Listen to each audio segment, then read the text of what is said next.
I come from Africa, and I know there's a lot of poverty, and I know that the impact of climate change is going to affect third world countries the most. So I'm really passionate about this particular project now that would help to empower farmers, not only with getting more revenue from their farm produce, but also actually doing something about the effects of climate change.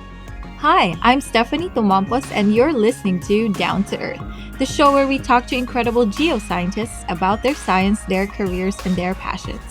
Today, we're going to find out what leads a geoscientist from research to business ownership.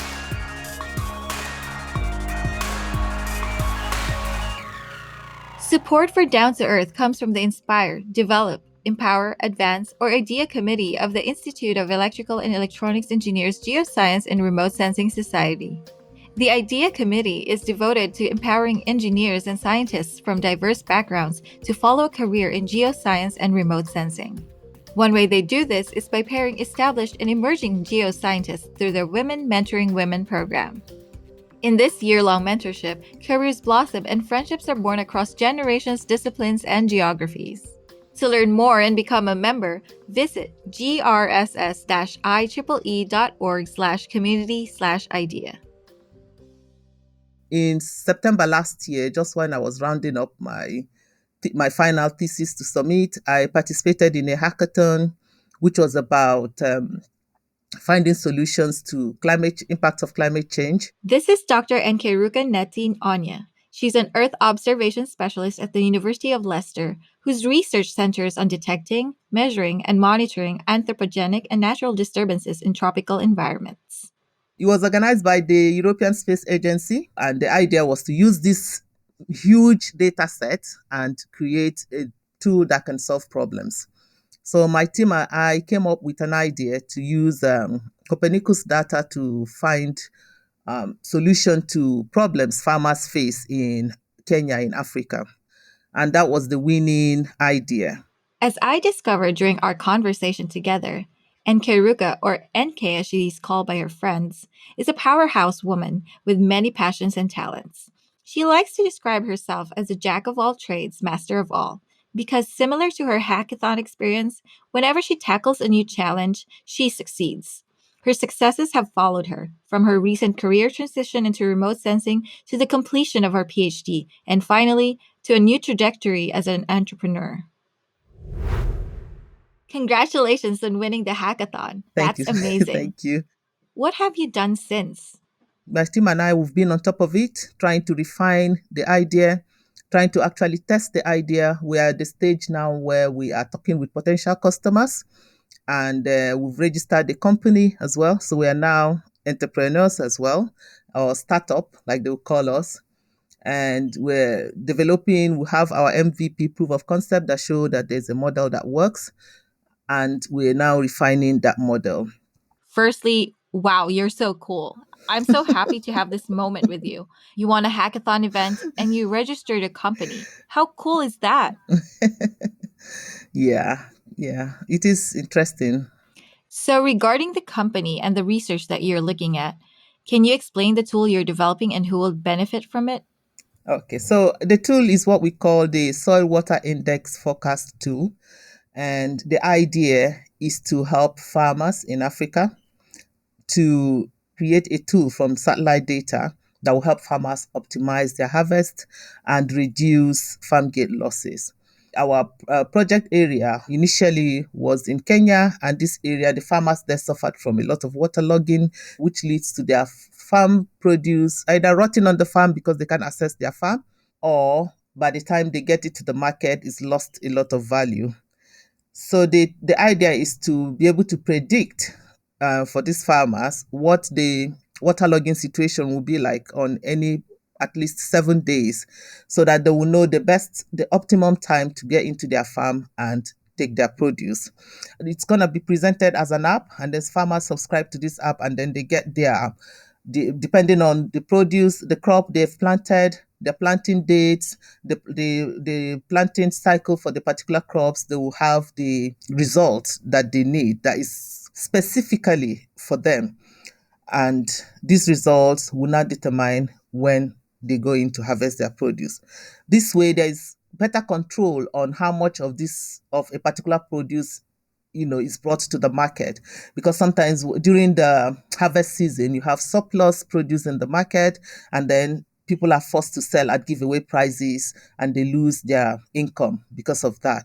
So the tool is meant to kind of address all these other problems, in addition to making sure that the farm produce gets to the market in the very good state, so that the farmer can obtain the best price for his crops. Yeah. I think this is very important because you're conserving a lot of energy for farmers and also conserving a lot of food. Yes. How far are you right now in this product, and when is your target release? Um, we are, like I said earlier, in talks with potential buyers, and we've had to adjust our offer, our service, in line with the needs of our potential customers. And the way we've adjusted it now is more in water management, water allocation tool, to help an agency, a government agency, to make decisions about how better to manage their water resources. This would now depend on how much the farmer is expected to extract from the water body. And then we can compute this from, the amount of soil moisture that is predicted with our tool. So we have our proof of concept already. We've developed a model using farm fields here in the United Kingdom. We've went to farmers sites, collected soil samples, and measured the soil moisture there, which we now use to validate the results of our model.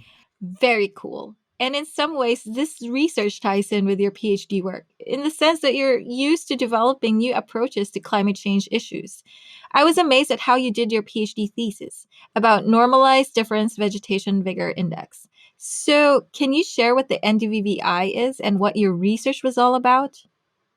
Yes. So, my research tried to address a problem that has been there for decades, but has been limited in the way it's been tackled. It's all about monitoring oil pollution in the Niger Delta region of Nigeria, and how the oil pollution has impacted on biodiversity. The Niger Delta region of Nigeria is a biodiversity hotspot, in that it has more than 9,000 different species of vascular plants, and 2,000 of those are endemic to that region. And all these are exposed to the impact of oil pollution activities. The problem was that the method of detecting this oil pollution involves going into the field. And sometimes there's been political issues arising from the damage to the environment and how this has impacted the inhabitants of the area. So there is sometimes lots of mistrust between the stakeholders and the indigenous people. So this has led to security issues like uprisings and restiveness, and even militancy at some point. So, in trying to find a solution to this problem, I integrated remote sensing data and was able to use remote sensing data from various platforms to detect the total petroleum hydrocarbon concentration in the soil through the vascular plants the soil supports. And why did you create the new index for this research? The reason I had to create a new index for this was because the common indices available, like the normalized difference vegetation index, was limited in its sensitivity to the concentration of total petroleum hydrocarbon in the soil.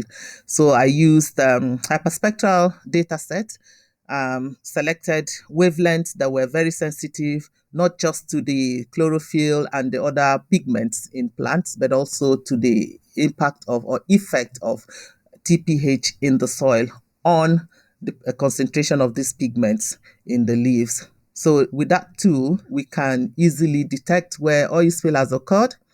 And also, if the tool is applied over a period of time, we can detect how much this oil spill has affected the vegetation in that area.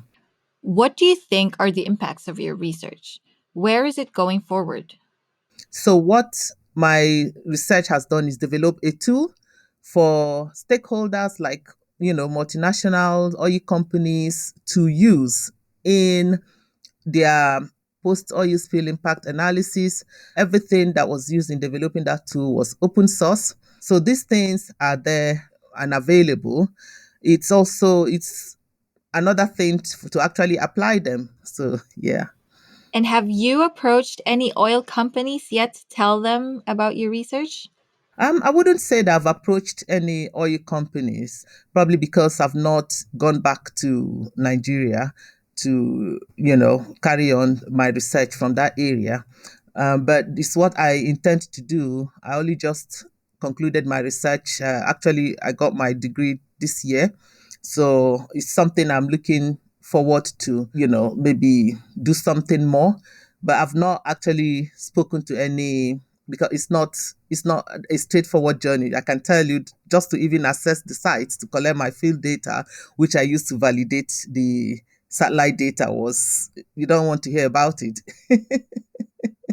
So Congratulations with achieving your PhD. thank you. I mean, that's a tough journey. Yeah, I know how hard it is to be in the sciences and how challenging it can be going back to school after you've already completed a degree. So, congratulations. thank you so much, Stephanie. Thank you. How did you celebrate?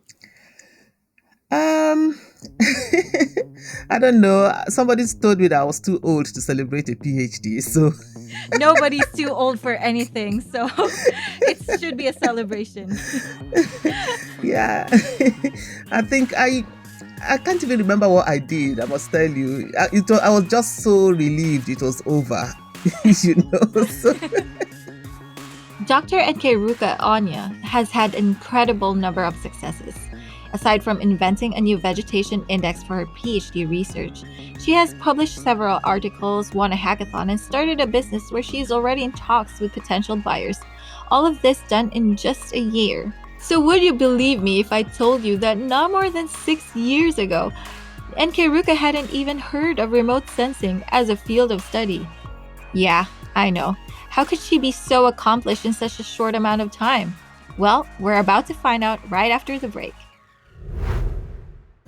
Worldwide, women remain underrepresented in the STEM workforce. That's why the IDEA Committee of the IEEE Geoscience and Remote Sensing Society has developed a highly organized and incredibly rewarding mentorship program for women. Through this year-long program, mentors support mentees in setting goals, problem-solving challenges, and celebrating successes. I think it's very rewarding to know that you have positive impact on a young woman's career in science.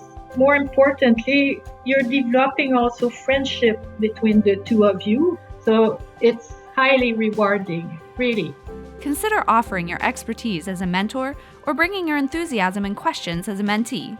Visit grss-ieee.org/community/idea to sign up. Welcome back. Today we've been speaking with Dr. Nkeiruka Onyia, an Earth observation specialist based in the United Kingdom. As I mentioned earlier, Nkeiruka only started her work in remote sensing in 2014. Prior to this career change, she studied animal science for her undergraduate degree in Nigeria. From there, she pursued a master's in environmental management. But a twist of fate, alongside her courage to jump in with 2 feet, has since brought her to a fruitful career in remote sensing. So you took a slightly different path to a career in geosciences. How did you come to this field? I came into this field in a way that I like to say accidentally, but in a very positive way. I moved to the United Kingdom, and then having come here, I, settled down to make a living, because for my kids, to take care of my kids and myself. So I had no business in the academics. But after a while, I thought, no, I need to go back to academics because that's my first love. So I tried to get an academic research position in the local university here in Leicester. They were offering research in my field, ecology, if I incorporated remote sensing into it. And I was like, what's remote sensing? I only know remote sensing as remote sensing, when you're sensing something from a remote position, And the most I know about remote is the remote control we use for the television. So I'm like, what in the world is that? But, due to my circumstances, my family being here in Leicester and me not really wanting to start commuting from one city to another, I decided to delve into it. So, yeah, How did it feel to jump into a field you weren't familiar with? it was scary, I must say, at the beginning. It was. And even till now, when I come across certain concepts or certain data set or certain problems that needs my expertise to solve, I still have those self doubts. So at that point, it was really, really scary. But what kept me going was that it was an interesting field. And I must tell you, I was really, really lucky with the kind of people I met on this journey because of the support I received. I managed to push through and succeeded. And here I am today. So, you mentioned that you met a lot of people who have supported you. Can you share a particular experience where the support really made a difference for you? Yes, I attended a conference, IGAS it's called, and during the conference we had this Windgrass session. It's the Women in Geosciences and Remote Sensing Society session, and there were these beautiful ladies. You could tell that they were really hardworking and passionate about the career, and they stood up. They were amongst the panelists. They stood up and they talked about the journey, and these were people who actually started in this field, and they were still experiencing the self doubt, experiencing the challenges, the obstacles. And I'm like, oh, so there's no point where you feel that, yes, I've done it all now, that wherever you are, you will still have the same challenges I'm having now. So why not? Yeah. So, why do you think that this one conference session had such a huge impact on you? Yeah, at that point, I was even like having strong doubts about the PhD itself.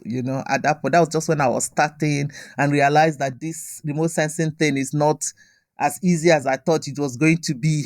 You know what I mean? Like, what? What have I gotten myself into? So I was having strong doubts about even the research itself, carrying on with the PhD. But it was a panel, of speakers.